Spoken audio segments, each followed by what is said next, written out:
Okay, so I want you all to imagine being in a ballroom full of all of your coworkers, all your colleagues, your boss, your boss's boss, everyone. It's an all hands, okay? You with me? Mm-hmm. You have a guest speaker. The guest speaker walks in, and he's like a mini celebrity at your company, okay? Because he is the founder. Woo! Okay? Yes. Crowd cheering. Everyone's excited. We haven't heard him speak yet, right? We're excited. We finally get to meet the founder of the company, right? Gets up on stage, presenting, throwing a lot of F-bombs. Oh. The whole room starts to kind of look around at each other and be like, wow, okay. All right. Well, I mean, I'm not a prude. Y'all know that. I cuss like a sailor myself. But in a work setting, I was taken aback. And I could see my coworker Bestie on the other side of the ballroom because we were given the job of holding the mics for people that had questions in the audience because, HR thing. Yeah. That's such an HR job. So I see her, we make eye contact and we're like, what the fuck? In our heads, like, wow, this is going off the deep end. So he's going on and on. And I'm like starting to think, is this man drunk? He's got to be drunk. Like this is weird. He proceeds to go into a story about how early on in his career, he lost a big deal, and how he dealt with that was he went into his office and then drank an entire bottle of whipped vodka and laid in the fetal position on the floor of his office. Wait, I'm sorry. He drank a bottle of what? Whipped vodka, like whipped cream vodka, which I'm sorry, I've never had in my life. It sounds awful. Like a little bit of vomit. Yeah, that one, like the type you spray. Like nitrous. No, not the Cardi B. Whipped cream flavored vodka. Yeah, like whipped cream flavored vodka. I do love vodka, all flavors. That sounds like one of those absolute. Oh yeah, I'm sure. Pinnacle probably even makes one too. Yeah. So once again, we're already thrown off by Jerry the sailor up there cussing. And now he has now provided a story that he drank an entire bottle of whipped cream vodka and laid on his office floor in the fetal position. Apparently he didn't get up till the next day, but that's neither here nor there. Anyway, look, I'm HR, so I heard it, right? I had people coming up to me be like, what was that? Or, and then giving me their 2 cents. And of course I provided it where it needed to go, right? Because that wasn't my decision. But later, a month or two later, I saw, those really cute bracelets, Leigh, that you got us that you can personalize? Mm-hmm. I saw a couple members of the executive team that had whipped vodka on bracelets on. What? Uh-huh. They made custom bracelets to give to one another. I think there was 5 of them that said whipped vodka after what our founder story he had told on the stage. To memorialize how unhinged that was. That was their inside joke. Yeah. And look, we all were uncomfortable, but we kind of thought it was funny. But as an executive? Well, that's taking an inside joke and making it outside when you put it there right on your wrist. Well, yeah. And I knew exactly what it was. The moment I saw it on one of the executives' wrists, I was like, wait a minute. Well, anybody would. I mean, at least write WCV. Yeah. Like initials. I'm not kidding. Executives. Men and women? No, all just women. Oh, come on. Yep. I know. I was just like, that's poor taste. I'm sorry. You're holding the highest level at this company, and that's our founder? Well, I will say, in a previous company, they used the phrase "a shadow of a leader" a lot, which I guess in some ways could be cringe corporate speak, but they'd say, oh, are you casting a long shadow or a short shadow? And again, you know me, I'm short. And so I don't want to, don't worry if you have a short shadow, that's fine. Just try to elongate it, get on your tippy toes. But I mean, that's the leader set the tone by talking about this at the meeting. So what kind of clown car organization? I mean, on one hand, it sounds like there's people that would be like, oh, that sounds kind of fun. Kind of, it sounds like The Office. But that sounds like a very mentally stressful environment. It was. And emotionally. Just imagine trying to be HR Right. at a company like that. I'm closing my eyes like you asked us to do at the beginning and think about being in a ballroom, which I was imagining like Frozen, like Arendelle, but shifted that a little bit. And closing my eyes and thinking about being HR in that environment, I'm popping them right open and coming back to life. Founder orgs like that. My gosh, That's the truth. That's the truth. At least he wasn't there, Jamie, while you were there. It was worse. Yeah, that's true. You know what I'm saying? It was crazier when he was there. That's why they're making fun of it with those bracelets. They survived it. That's what that is. It's a trauma bond thing that they're doing with that crap, Like, it was wild when he was there. It's not Chick-fil-A. Obviously, we can tell. That sounds like the exact opposite.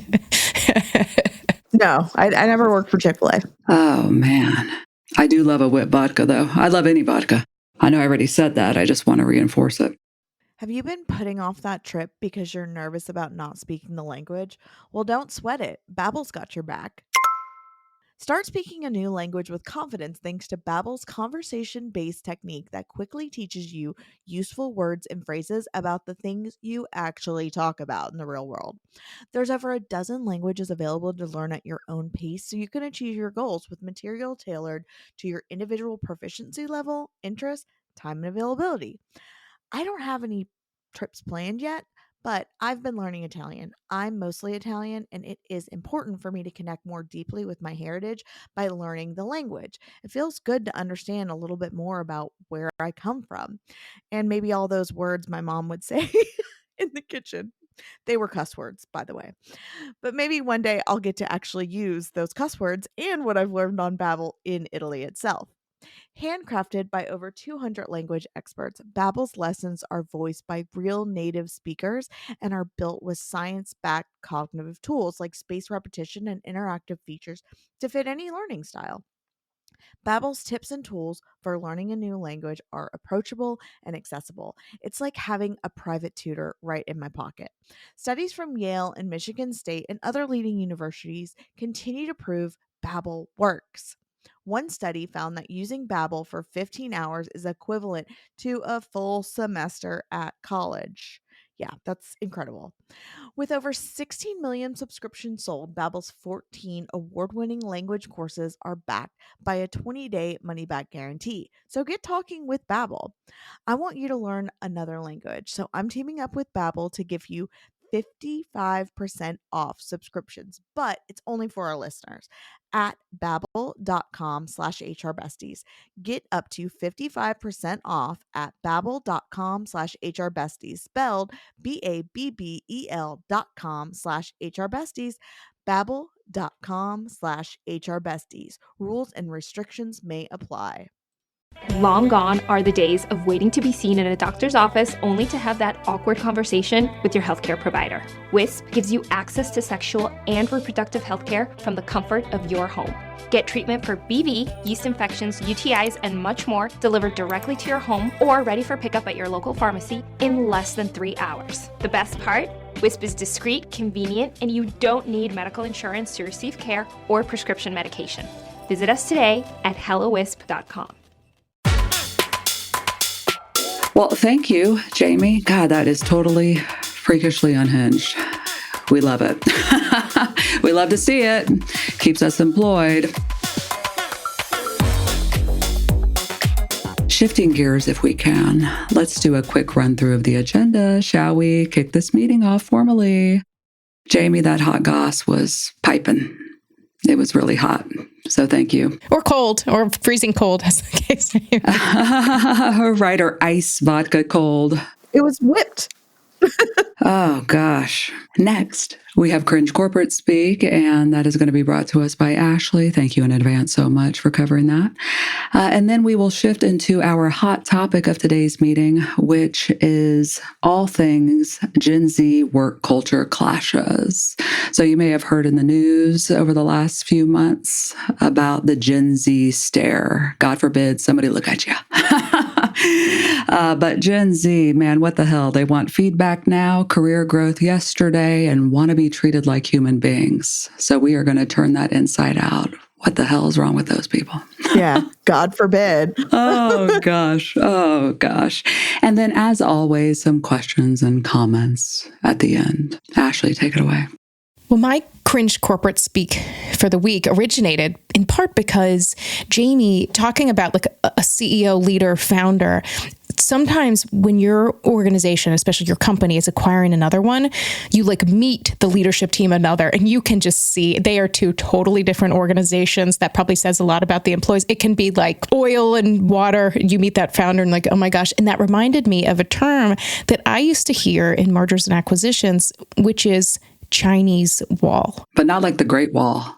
Well, it is. I do think that's the origin. Oh, okay. The origin of it. Don't check it. But let me ask you, Jamie, have you heard this at work? I have not until you brought it up. So Chinese wall, the way you tend to hear about this is like in the law firm environment, like if you're a lawyer and somebody else starts, there's like conflicts and all this stuff and be like, oh, we got to do a conflicts check. Can we represent people? And they'll say, and we used to hear this in law school. They're like, oh, but sometimes you can't work at the same firm or you can't represent. Sometimes you can have a Chinese wall. Chinese wall. I mean, the professor's just kind of saying this off the tongue. And people, some of us are looking around like, what are you talking about? But you also tend to hear this in like mergers and acquisition of like, oh, we're going to Chinese wall this information about who can hear this, who's going to be privy to this. It's basically about access and cutting off access between some and another. But Okay. Can we not just say confidentiality? no, because then we wouldn't have things to talk about on the podcast. Valid. But we would love after this. We've talked about it. So now you never need to say this term again. But I actually had, because I started law school now over 20 years ago. We just passed the 20-year anniversary of meeting my law school besties. And some of them most of them do still practice law. And so one asked, they're like, someone said this the other day, like, do you guys find this cringy? And I was like, oh, I do. In fact, I have a perfect avenue to talk about it. But so people also, if you look it up online, will say either the Great Wall of China or like a screen, like a decorative screen that you may have in your house. I don't like it. Yeah. I hate it. That one is cringy. I'm cringing. I'm like, I hate it. Oh, man. That is what it starts from. And so it's very, very similar to one of our first ever cringe corporate speaks, which was like open the kimono. I just say, again, saying confidentiality, like block off information. It's just, you don't have to worry after the fact about somebody coming to HR with that complaint generally. Like, do we have to be like nationalists? I don't even know what that is. Do we have to be isty? Yeah. Like, it just has that vibe, right? Like, not inclusive. Yeah. And then like your coworkers are all Asian. They're like, what? Right. You're setting up a Chinese wall. Like, what the hell? I mean, whatever, it's like, ooh, like it's divisive. Ooh. But 100%, I guarantee you there's one or multiple people listening to this podcast, in whether you like are at work and have heard this and are like, oh yeah, or in HR, where you had a complaint come to you and someone complained about this and have some leader that would say, well, nobody in the room was Asian. I guarantee you these are the type of complaints that HR gets, and the justification you would hear from leaders. And so the ISTE, you hear that with all of the various ISTE things. Nobody in the room was this. Were they offended? Like, oh, I'm sorry if you were offended. So just don't offend. That's it right there. That is it. I have a friend of mine and he's a white male. And he talks about how when he is in a room of white males, exactly what you said, Ashley, like they go crazy with the ISTEs, making the assumption that like everyone's on the same page or aligned, and it offends the crap out of him. And then he's reported it before, and it's like, well, you should be okay with it. You don't fall into one of those groups, so you can't be offended. Like, what? Wait, what? Like it doesn't even make sense. But okay. Yes. Damn. Well, I can't believe I haven't heard that one, but I'm glad I haven't heard that one. Like, oh. Me too. Ooh. Ugh. Well, shifting gears to the hot topic here, I'm sure, if I had to assume, because I do that a lot, that Gen Z probably hasn't heard that one, or it probably doesn't use that one. I hope not, and I hope they never do. I hope not, please. Let that one just, oof. But that Gen Z stare, boy, that made some news, didn't it? Did y'all read any of that or see all the social on that, all the reels? I did, because, I'm chronically online, so... One of you two describe it, because I'd seen it and I was like, oh, familiar, but I didn't dive quite as deep. Yeah. So, I mean, it's basically when you're talking to them, it's like a deadpan. Like there's no emotion, smiling. It's just a deadpan stare, like a glare. So I think some people are expecting them to be warmer or more welcoming or act like they're active listening. I think that it bothers people. Mm-hmm. It's a little silly if you ask me. Instead of talking about it, they go on social and make a video. Exactly, and bitch about it. Well, yeah. And, obviously, granted, I do run a millennial meme page, but I think we're always pitting generations against each other. And, we're saying, well, Gen Z thinks this is cringe of millennials and millennials can't stand the Gen Z stare. And, we're always, and even boomers and Gen X. And I mean, we're always, every article is always someone against someone. And so I actually sent this to you ladies earlier this week, but I saw something on the future of work on All Workspace, and it was all about Gen Z needs training. And so I sent it to y'all because I actually thought it was very interesting, but also a little silly because, for instance, 9 out of 10 managers say that Gen Z workers need to be taught fundamental workplace behaviors. And I thought, well, I'm sure they do. I did too when I was a millennial in my career. Did I have a pretty good idea of how I was supposed to act? Yes, but I was lucky enough, and I think Gen Z would be lucky enough that you have mentors and they teach you how to act in the workplace. And that sounds silly, but looking back on it, when you're 22 entering the workforce as a bopping college, youngin', things are different. You did how many years of college? I mean, how many years of school straight? And then you get into this corporate role and it's a new world. See, I'm over here like, why isn't it 10 out of 10 of manager? Like I look at it the other way. And then who's responsible for that? The leadership, the millennial and Gen X leaders, most likely. I mean, predominantly. I'm like, how's that news? They write about anything, don't they? Yeah, like, isn't that the role of leaders to kind of take them under their wing? I mean, this is a new space for Gen Z workers. Mm-hmm. What else did that article say? Do you recall? It also said that some of these fundamental behaviors are how to receive constructive criticism without becoming defensive was 59%, which once again, that was something I definitely had to learn too. Isn't that everyone? I definitely, this wasn't something I came into the workforce and just automatically knew how to receive constructive criticism. 46% how to speak appropriately with clients and colleagues. Shit, I don't even still speak appropriately. Right. I mean, I know when to turn it down, but I mean, I think in general, coming straight out of college, whether you were straight out of your master's or whatever, you've went through school 16, 18 years of your life. You're not used to this new corporate world that you step foot in. This one was surprising, though. 45% don't know how to multitask. Which supposedly isn't a thing. Yeah. You know what I mean? Like, it's not good to multitask. Like, physically, mentally, like, we are not capable, yet we try, we fail, we make mistakes, So in a way, I'm like, okay, well, isn't that good that they can focus? Because my ass can't. Oh, gosh. Yeah. I mean, I'm ADHD all the time. I literally will have 5 projects going at once, and then I walk into the room and see that the one I left at the very beginning of the day, and I'm like, shit. Yeah. Can't finish nothing.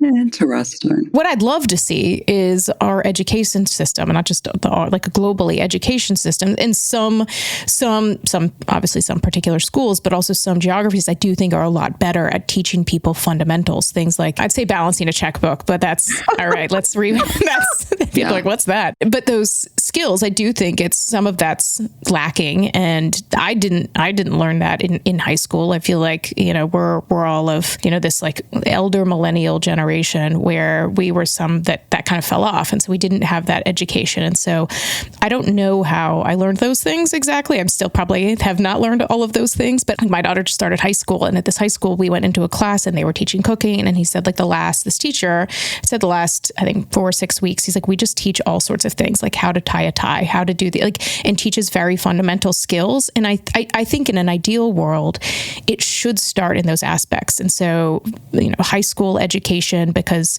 now a lot of people are choosing not to go to college, university. I do think universities could use some more practical training of those things. But I think organizations recognizing people new to the workforce. I mean, whether they're new to your workforce or they're new to your organization, teaching people these are the things we do, and proactively teaching that as leaders and helping managers know how to teach that to their teams. It really is skills to get people on the same page. But if you just leave it up to individual managers or teach people how to do it, people aren't going to know what to do. You have to, this is why I have a lot of discussions about this. I think one of the real roles that HR can have value is to be this hub of teaching people things for managers then to translate to the needs of their team. But if HR could focus more on, the what, and then how you translate the what to the how and start that process. And that, I think, is one of the most valuable things that HR can do.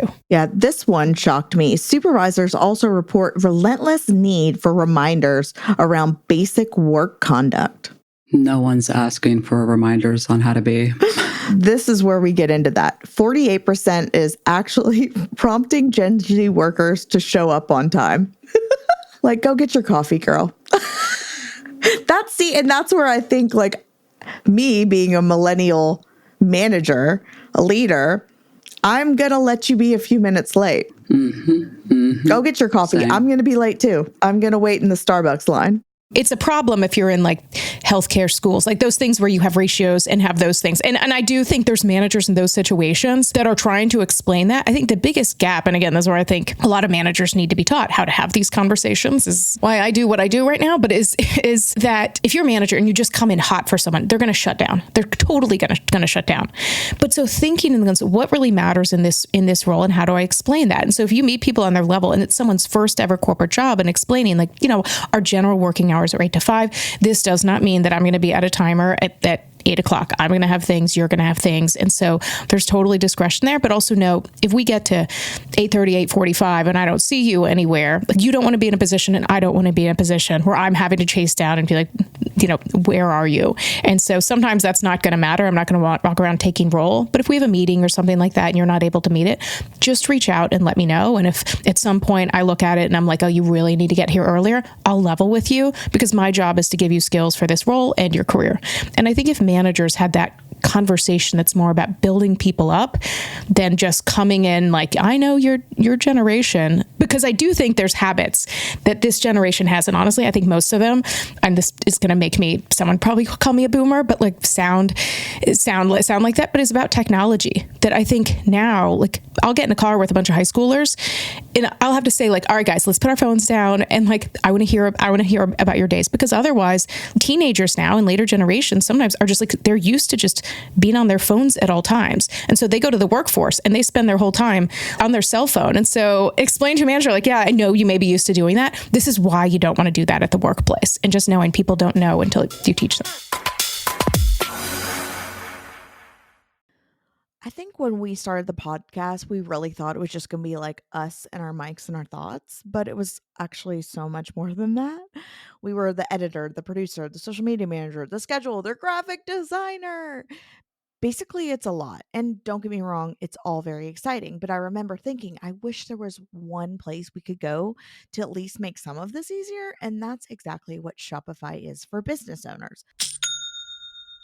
Whether you're selling merch, launching a new product, or building your brand from scratch, Shopify is the business partner that helps you get started and keeps you going.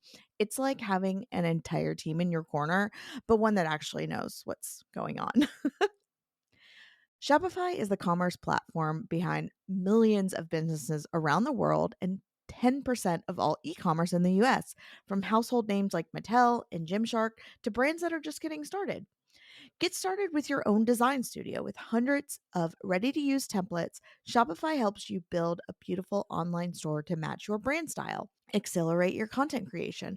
Shopify is packed with helpful AI tools that help you write product descriptions, page headlines, and even enhance your product photography. Get the word out like you have a marketing team behind you. Easily create email and social media campaigns whenever your customers are scrolling or strolling. And best yet, Shopify is your commerce expert with expertise in everything from managing inventory to international shipping to processing refunds and beyond. So if you're ready to sell, you're ready for Shopify. Turn your big business idea into with Shopify on your side. Sign up for your $1 a month trial and start selling today at shopify.com/hrbesties. Go to shopify.com/hrbesties. Shopify.com/hrbesties. Look, I'm just trying to live up to the version of me my dogs think that I am, assuming I've got it all together. Meanwhile, I'm Googling, can dogs eat watermelon? Which I legitimately had to Google last week. Thank you, my children. Realizing then we're out of food and I forgot flea meds. Chewy had both and delivered fast. Now they're well fed and itch free and still think I have it all under control. Thanks, Chewy. With over 100,000 products from top pet brands, Chewy makes it easy to find everything from food and treats to beds and toys, all delivered to your door 1 to 2 days. They also carry supplies for birds, fish, reptiles, and other small pets. As temperatures rise, so do the risk of fleas and ticks. Even for indoor pets, these pests can spread through other animals, visits to the groomer or the vet, and even hitch a ride on us and tiny humans. Chewy carries a wide range of vet recommended flea and tick medications to help to protect your pet year round. AutoShip lets you schedule reoccurring deliveries of the essentials you need most, so you never run out. It's flexible, easy to manage, and can be changed or canceled at any time. I spend way too much time running to the pet store, usually last minute, but Chewy completely changed the game for me. The selection is wild, and I swear they have every brand for my picky pets will actually eat and then some. I found everything from treats to toys to supplements I didn't even know I needed. Chewy has everything you need to keep your pet happy and healthy. And right now, you can save $20 off your first order and get free shipping by going to chewy.com/hrbesties. That's chewy.com/hrbesties to save $20 off your first order plus free shipping. Chewy.com/hrbesties. Minimum purchase required. New customers only. Terms and conditions apply. See site for complete details. Well, and that's actually funny that you bring that up because it says that 40% of those basic workplace conduct is promoting Gen Z to put their phone away and actually communicate like professionals. And I mean, I think I'm guilty of it too. Sometimes it's easier to ping someone. I hate the word ping. Previous corporate cringe that we've used, but it's easier to just chat or Slack them and say, hey, are you available? Or do you have time today? I have a quick question. Or, hey, I have a quick question. I mean, I'm guilty of that. I just feel like that's the easiest way to not bother someone rather than just cold calling them. Like if they're on green, oh my God, I have been cold called on green before and it is shocking. My mouth was agape, honey. I was like, no, you do not call me just because I'm hungry. But I also used to sit at a cubicle with the phone right by my desk and I had to pick it up. So what happened to me? Things evolve. I'm just reflecting. I'm just thinking, right, as I'm listening to you all, like just how this so reinforces the need for manager training, leadership development, a focus on belonging at work and reinforcing that with our leaders. Like shout out to Ashley, right, for, creating and running a business that's focused on that because it's so important. And it's something that I'm going to make this figure up. It's just in my experience, 98% of businesses and orgs fail at, no one is good at this space. I'll tell you that. No one is, I'd say, excellent in this space. And I've worked at some places that had universities and they were incredible, but still it's so important because You have to give access to people. You have to give people opportunities, right? Your new employees, in this case, we're talking about Gen Z, right? You have to explain the why to this population, right? Like Ashley was getting at, like leaders, a lot of leaders that don't have adequate training come in and just want to control to the letter of the law. And it's really not about that. It's about being someone people want to follow. Why do they want to follow you? Because you empower them, because you trust them, you believe in them, you help them grow. You can't do that if you're not connecting with them. You can't do that if they don't feel safe with you. You can't do that if there's no sense of belonging. So that is so important, to reinforce in your own leadership style and with your leaders and management team, that allowing people to get involved, to lean in, to support them in their own journey, to not force anything, control everything, let them make mistakes, is so important. But you have to have those transparent, candid conversations in order to do that. And that's where managers fail, feeling like ick to do that instead of like explaining the why. Well, here's why it's important to show up on time. Let's just talk about it generally, how it affects the business, why you are so important. Your presence here is so impactful. Let me explain that, as opposed to why wasn't your ass here at 7:45? Like that has just a totally different impact, right? Mm-hmm. You're getting written up. It's like absolutely, completely. Influence, fuck, you're a leader. And there's a lot that managers and employees all need to know. And so thank you for the shout out. And because there's a few things in common that I have as I have training programs for managers, and I have them for all employees, non-managers. And two of those modules are exactly that, how to give and get feedback. And it also talks about it in the very real term that when you get feedback, you can say all day, whether you're an employee, whether you're a manager, whether you're Gen Z. Gen Z will say, we want to get feedback. Then you get feedback. And I don't care whether you're Gen Z or, I don't know, octogenarian. That's another term they always talked about in law school. It's weird.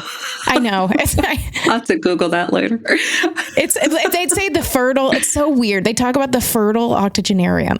Anyone that's a lawyer will be like, oh yeah. They're like, yes. They talk about that in property class. It's about real estate and they always, anyway, it doesn't matter. But let's say you're an octogenarian.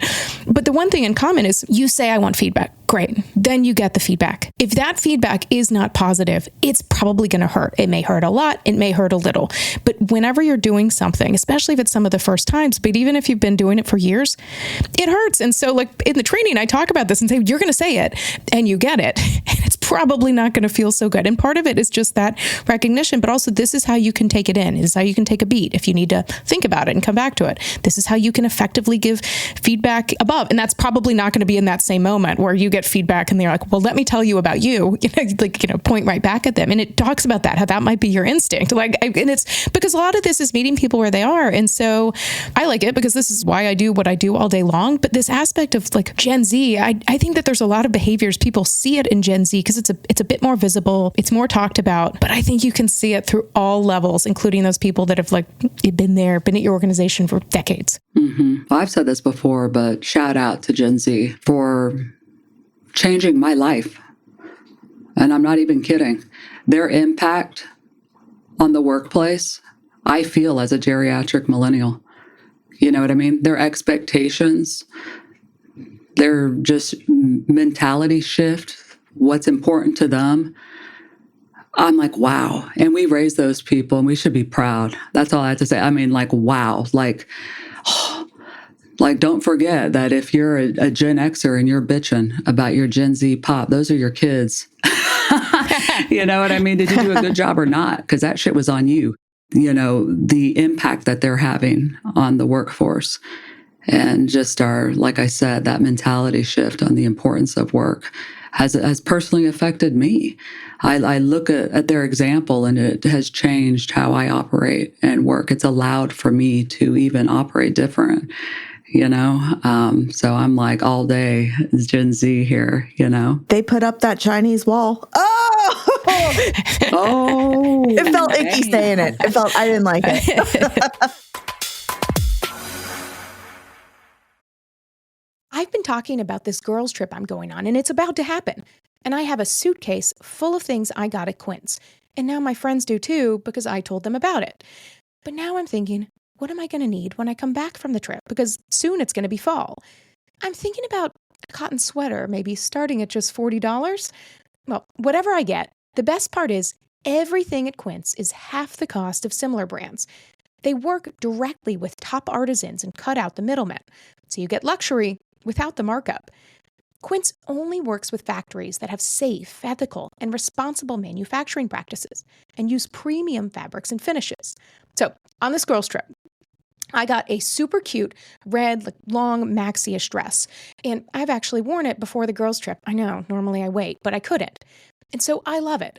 Now I'm thinking about beefing up my wardrobe with some of those sweaters because I've gotten some there and I love them. And I love how affordable it is as well. Elevate your fall wardrobe essentials with Quince. Go to quince.com/HRBesties for free shipping on your order and 365-day returns. That's QUINCE.com/HRBesties to get free shipping and 365-day returns. It's quince.com/HRBesties. To you, my darling. No, to you. The Roses were living the dream More champagne for me, please. until it all came crashing down. He got fired. Fired? From the director of Meet the Parents. You're a failure. Women don't like that. If you need a shoulder or an inner thigh to lean on. On August 29th, I just want the house. We want everything. Wow. stop Stop! and see The Roses. These people. The Roses. Rated R. Under 17, not admitted without parent. In theaters everywhere, August 29th. Well, shall we shift to some questions and comments? Ladies, what do you have? I do have a comment, if I may. Let me go first because it still has to do about this crap that we're talking about today, the hot topic. The Gen Z stare. When I first saw, I didn't read anything on it, but I saw all the memes and stuff and all the reels and whatever on the Gen Z stare. And I'll tell you that Gen Z stare is how I would look if I did not feel forced to mask. Okay, so like as a geriatric millennial, we had to kiss a lot of ass. We had to fake a lot to get ahead at work. And it's exhausting, and I burned out. I am burned out from 20 years of that bullshit. And it's not rude, it's real. I take it as authentic. I really do. I don't take it as like a slight of customer service or anything. Someone's just being them. And that's how I really do view it. If I didn't have to mask or wasn't so used to mask myself to fit in at work, I would have the Gen Z stare. That's my normal face. It really is. You know what I mean? It takes a lot of effort and heartache to mask. So I'm like, shout out to the Gen Z stare for like making it socially acceptable to be yourself sometimes. And that is okay. You know, sorry, but not all people are worth the energy of your smile and your fake ass masking. It's just true, you know, and it's not rude. Like I said, I just think it's authentic. But anyway, that's my comment. That's how I think of that Gen Z stare personally. My comment is just to everyone who's listening that's not Gen Z. I think you need to pause and give grace to our Gen Z because they're learning too. They have not been like all these ladies on this podcast. We've been doing this for 20 plus years. Give grace. You were once a little 20-something too and new in the corporate world and didn't know how to work the coffee machine, the coffee pot, or, you know. So just give grace, take them under your wing, teach them a few things, and just be nice. It's really not that hard, I promise. Ditto that. Ashley, what do you got? Laughing, thinking of probably some future stories about the things I did as new to the work. I know, right? All the dumb things I did. I know. Now I'm thinking about it. Well, I saw one of those things recently. It was like I can't remember if it was on LinkedIn or I don't know, somewhere, probably Instagram. It was like this CEO was like, we had an intern start and they sent this message that was like, have you ever thought about adding more revenue? Just an idea. Oh, I saw that. I saw that. And I didn't do that. And forgive me, I didn't do that. But on my first week at my new job, first ever corporate job, I made a list of 25 ideas I had for the business. And this was a public company. I gave it to our training manager and was like, these are just some ideas I was thinking about at night, and like printed it out. I think about that, and it's hard to sleep. It's 100%. It probably made it to that person's fridge. Like, look at this dumbass. Look at this shit. Totally. Oh, go. Sure. Absolutely. I'll pass that right on to who? So many. I don't have 25 ideas now for something. What was I thinking? And I'm sure I had like 23, and I was like, shit, it's got to look kind of official. Got to add 2 more. But the one thing I'd say when you're talking about generations, especially for those in HR, is to be very careful talking about generations, because as you talk about Gen Z, even if you're trying to do things to support Gen Z, you're going to quickly lose Gen Z by painting everybody as Gen Z. But what you're also going to do is alienate the other generations, because that's when some of those stereotypes can come in about like, well, they don't know technology. And I use this example always of mama manager method, my mom, who's recently retired, but knows more about technology than most people I know. And so I just think of her and how pissed she would have gotten in a meeting if someone had said that. So just know the road to hell is paved with 1, good intentions, and 2, overuse of generations at work. Love that. That's a mic drop moment there. Basically, just don't be a bitch. Doesn't matter what generation you're from. Fair? I don't know. Yeah. TLDR.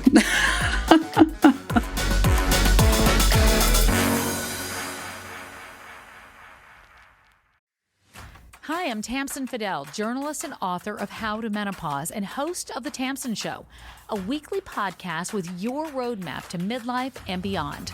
We cover it all, from dating to divorce, aging to ADHD, sleep to sex, brain health to body fat, and even how perimenopause can affect your relationships. And trust me, it can.